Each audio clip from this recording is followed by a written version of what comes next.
If you want your shrimp tank to look like this, you're going to want to prioritize biofilm growth. Biofilm is the #1 thing we can provide for baby shrimp, as well as a few other key things I'll mention.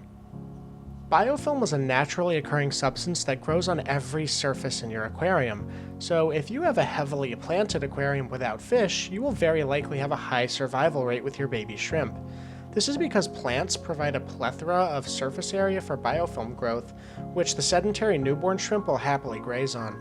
If you do not have a heavily planted tank, you should add plants. I know it's easier said than done for some people, but if you're able to do it, you really should. If not, there's a few other things we can do to help your baby shrimp's chances. Adding things like lava rock, dragonstone, driftwood, or any other inert tank decorations will do a lot for your baby shrimp. This is going to provide them with hiding places and a sense of security, but more importantly, it will do the same thing that the plants were doing, and that it will provide surface area for biofilm growth. The reason I'm so adamant about biofilm growth is because the two biggest issues your baby shrimp are likely to face are starvation and predation. So if you have fish in your tank, it's essentially guaranteed that you will lose some percentage of the baby shrimp in your tank, but if you don't have fish, like me, you can ignore this variable entirely. When it comes to starvation, however, there are a few things we can do besides just growing biofilm. I want to quickly mention that this is not sponsored, and I'm endorsing this product because I believe in it and use it all the time. Bacter AE is a product that I dose just about every other day. I mentioned this in my last video, but I wanted to elaborate and clarify that you should absolutely not follow the dosing instructions on the container. This will almost certainly cause you issues. I dose a very small amount, less than the size of a grain of rice, every other day. You can also use a method popularized by Mark Shrimp Tanks, where you grind up fish flakes or fish pellets and sprinkle a pinch of it on the surface.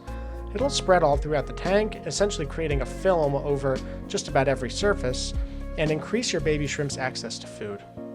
Unlike recently introduced adult shrimp, baby shrimp are extremely hardy and can tolerate a wide variety of parameters.